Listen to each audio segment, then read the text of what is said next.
The first time I realized something was seriously wrong. I came home and found a wet beach towel hanging over my backyard fence, and that towel didn't belong to me. Looking back now, that stupid towel was the first warning sign, the tiny crack before the whole dam burst, before an entire neighborhood decided my property was somehow their property too. My name is Rachel Morgan, and a few years ago I bought a house in Gilbert, Arizona. It wasn't some mansion, wasn't one of those giant homes you see on reality TV, just a beautiful two-story place with a backyard I'd spent half my adult life dreaming about. I bought it alone. No inheritance, no rich family, no lucky break. Just years of overtime shifts, skipped vacations, cheap apartments, and telling myself that if I kept working hard enough, eventually I'd have something that was mine. The backyard was what sold me the moment I saw it. Palm trees swayed along the fence line. The patio was shaded, and sitting right in the middle was a crystal-clear swimming pool. Every Saturday morning I'd carry a mug of coffee outside, sit by the water, and enjoy the silence. Sometimes I'd read a book, sometimes I'd scroll my phone, sometimes I'd do absolutely nothing at all. After years of working nonstop, doing nothing felt pretty amazing. That pool wasn't just a luxury to me. It was proof. Proof that all those years of sacrifice had actually meant something. For the first year, everything was great. Most of my neighbors were friendly enough. We'd wave while collecting mail, exchange quick hellos while taking out trash cans, maybe chat for a minute about the weather. Nothing special, but peaceful. Then things slowly started changing. New families moved into the neighborhood. Houses sold. More kids appeared. More visitors. More noise. At first I barely noticed. Then one Saturday afternoon, I came home after running errands and saw my side gate wasn't fully closed. It wasn't wide open, just slightly unlatched. I figured maybe the wind caught it. Then I walked into the backyard. There were wet footprints on my patio. A towel hung over the fence. One of my pool floats was drifting near the deep end, even though I'd left it tied near the steps. A half-empty soda can sat beside my lounge chair. I just stood there staring. The feeling wasn't fear exactly. It was something worse. It felt personal, like somebody had walked into my living room, sat on my couch, and helped themselves to whatever they wanted. I asked around over the next few days, trying to figure out what happened. Most people acted like it was no big deal. One woman laughed and said it was probably neighborhood kids. Another guy shrugged and told me, "You've got the nicest pool around here. People notice." Something about that comment stuck with me. Not what he said, but how casually he said it, like having something nice somehow made it community property. Still, I tried giving everyone the benefit of the doubt. I upgraded the lock on my gate and moved on. Problem solved, or so I thought. About a week later, I was folding laundry inside when I heard splashing. At first, I assumed the pool cleaner had kicked on. Then I heard laughter. Real laughter. I walked over to the back window and looked outside. A teenage boy was swimming in my pool. Actually swimming. Not sneaking around, not trying to hide. Swimming laps like he owned the place.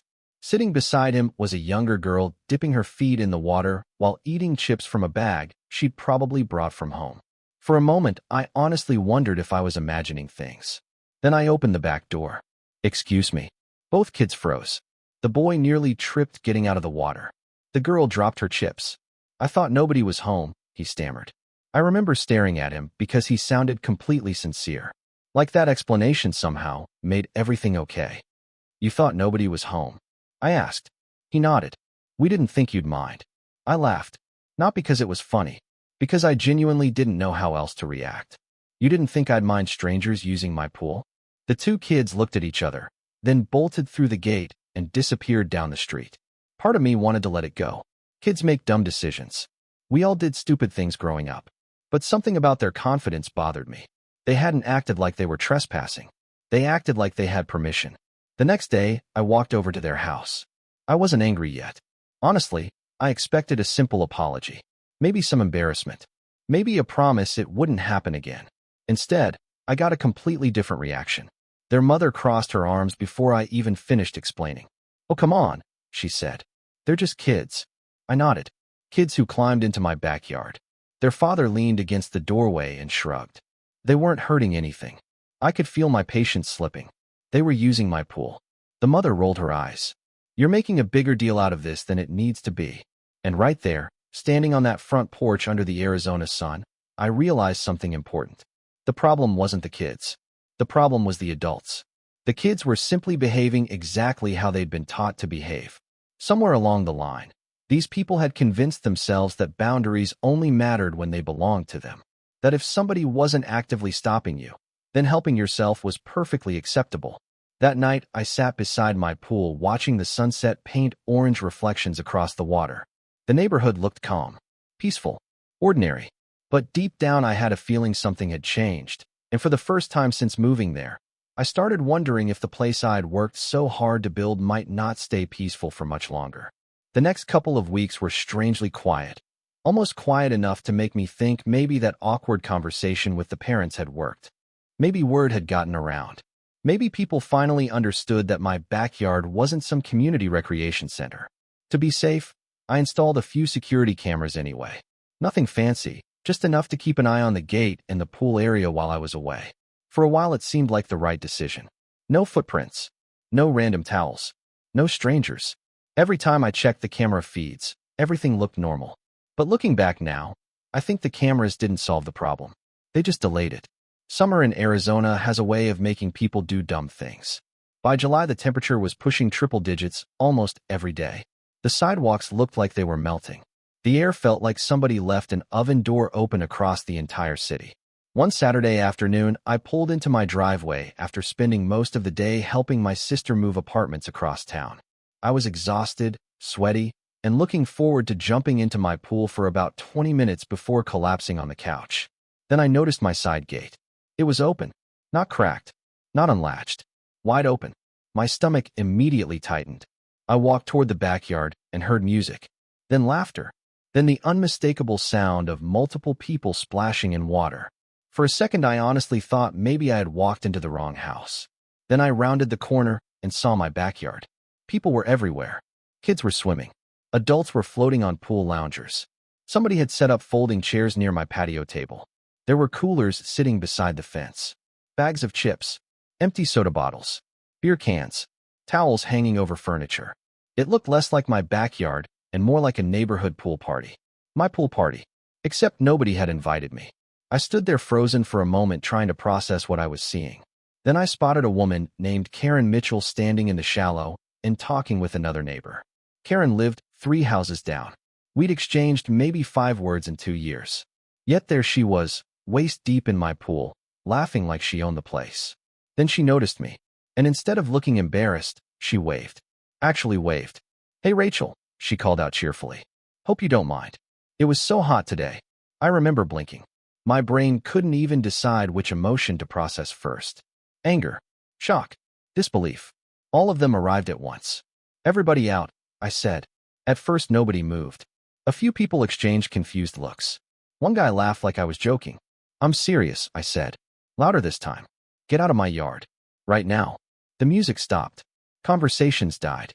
The mood shifted instantly. Karen rolled her eyes. "Come on, Rachel, don't be like that." I took another step forward. "Don't be like what?" "Nobody's hurting anything." The words hit me like gasoline on a fire. Nobody's hurting anything. It was the exact same excuse I'd heard from the parents weeks earlier. The same entitlement. The same complete disregard for boundaries. "You're in my backyard," I said, "using my pool without permission." Karen shrugged. "You weren't even home." I couldn't believe what I was hearing. It wasn't an apology. It wasn't even an excuse anymore. It was justification. As if my absence somehow transferred ownership. As if leaving my property unattended meant the neighborhood could borrow it whenever they felt like it. That's when something inside me snapped. I walked straight to the pool equipment controls and shut everything off. The pumps. The lights. The speakers someone had plugged into an outdoor outlet. Silence hit the yard immediately. Then I pulled out my phone. "You have 60 seconds to leave before I call the police." That got their attention. Suddenly people started moving. Towels disappeared. Coolers got packed. Parents started calling for kids. Within minutes my backyard emptied.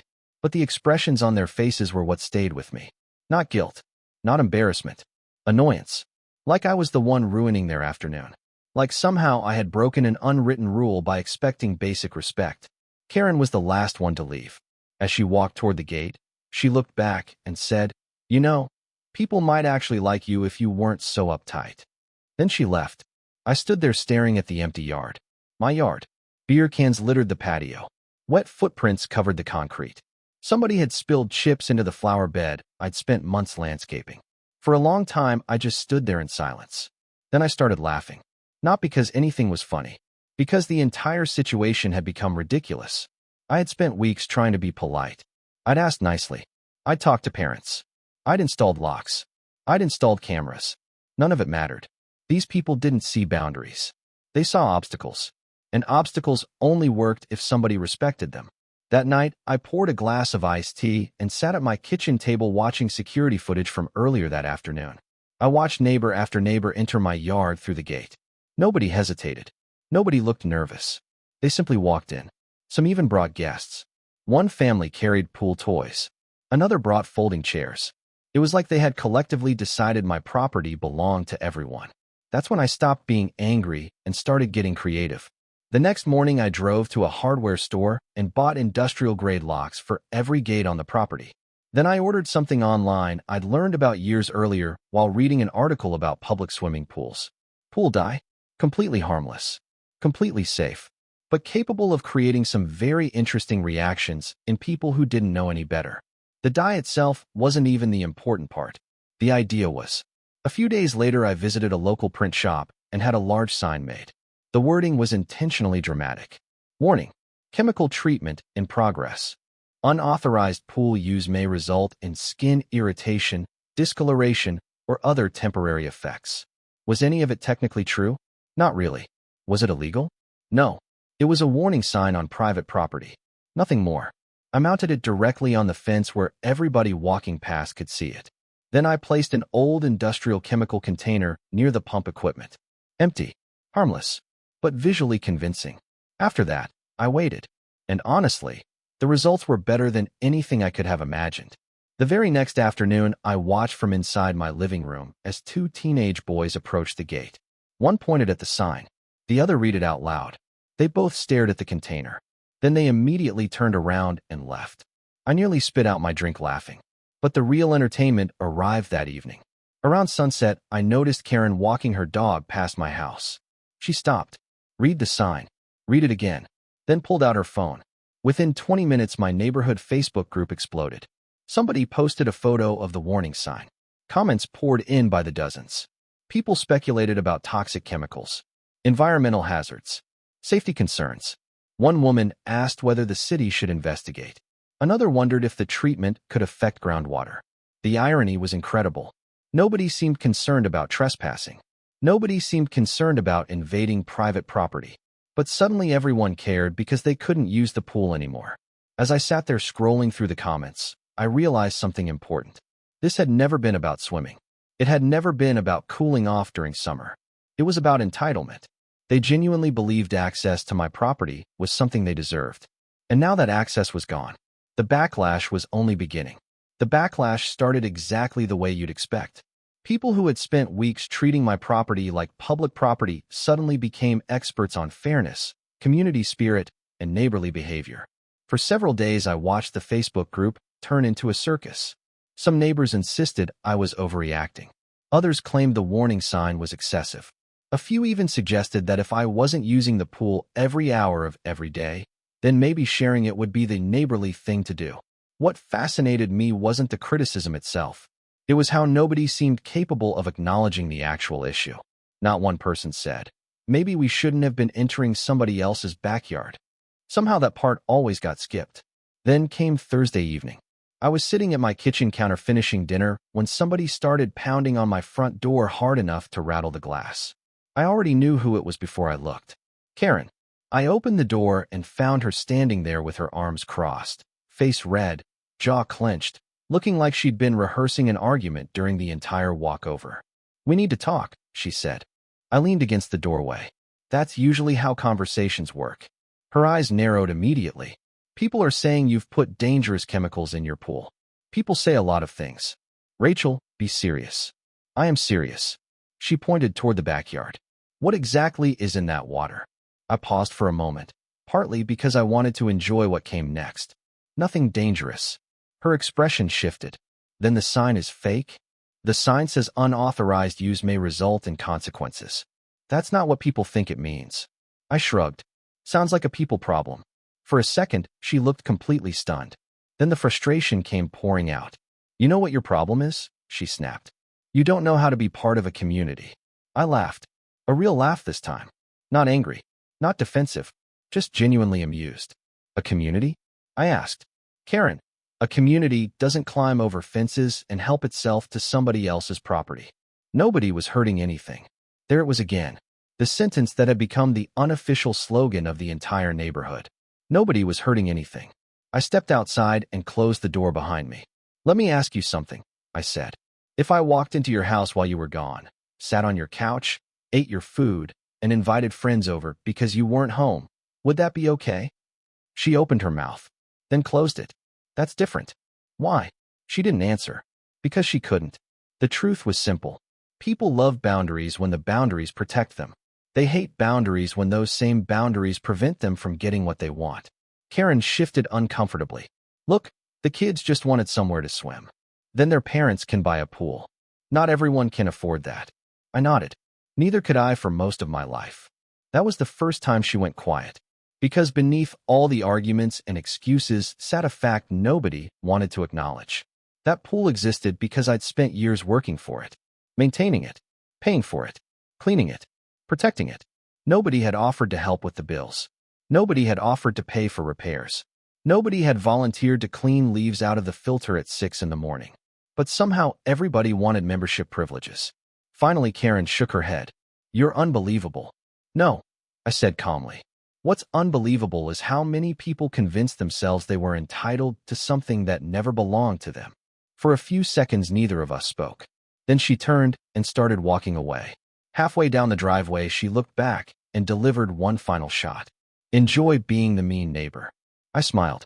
Enjoy using your own garden hose. She stormed off without another word. I won't lie, that one felt pretty good. The following morning, I installed one final upgrade along the fence line. Motion-activated sprinklers. Not because I expected anyone to break in anymore. Honestly, by then the warning sign had done most of the heavy lifting. But I liked the symbolism. A clear message. Respect boundaries or get soaked. The funny thing is, the sprinklers never activated once. Not a single time. Weeks passed, then months. The random visitors disappeared. The Facebook complaints faded away. The neighborhood found other things to argue about. And eventually my backyard became mine again.